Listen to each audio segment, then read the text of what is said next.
Morning prayers for riot police on duty at Uitenhage. It's become a daily ritual. Later, these men will be deployed into the neighboring black townships as the violence here shows no sign of abating. Uitenhage today has the air of a garrison town. The rioting is taking place less than a mile from the center of town. And this is now a familiar sight in the white suburbs. White is feeling uneasy, but the police is here to protect us. I know I've got my maid in today, and she wants to go home early because she said she's worried about what's going to happen in the locations. I think the police are sufficient to handle the situation, yeah. A white vote of confidence for the police, perhaps, but so far they've been unable to restore peace to the townships. The army's now moved here in force. At the roadblocks, young conscripts doing their 2-year call-up. But they're teenagers with little or no riot control experience.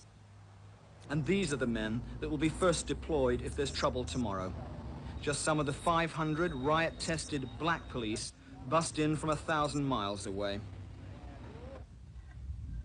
They're burying 29 people here tomorrow. A funeral ceremony expected to attract between 50 and 70,000 people. It would be the biggest political funeral in South African history.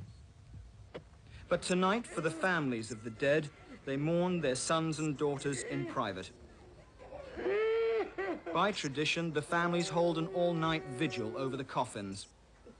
But the authorities won't release the bodies until tomorrow morning.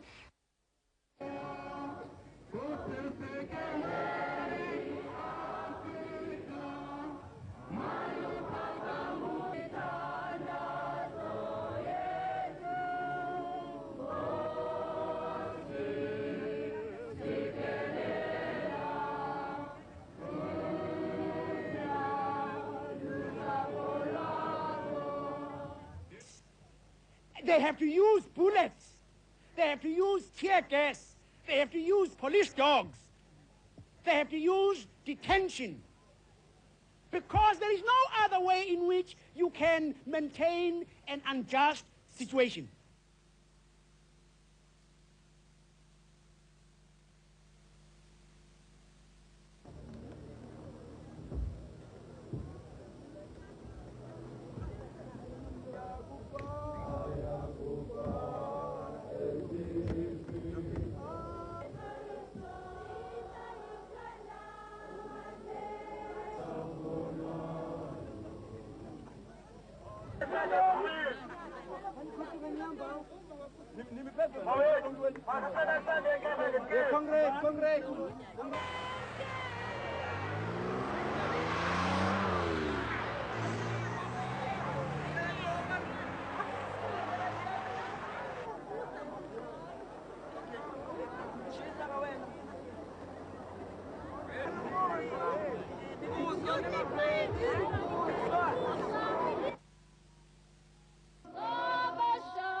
It's a sight that's become commonplace, with funerals an almost daily ritual. Yet another 4 victims of police action, among them 2 school children. And it's their classmates who faced the security forces today.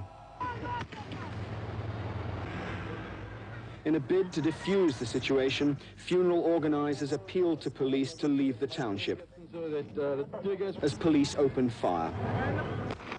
One of the several casualties.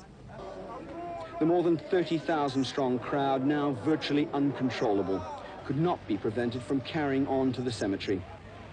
There they came face to face with the military. Many young conscripts doing their national service. And it was clear that they were armed with live rounds. Police continued to fire on crowds that refused to disperse. The incidents of sporadic violence over the past month have now culminated in uncontainable anger.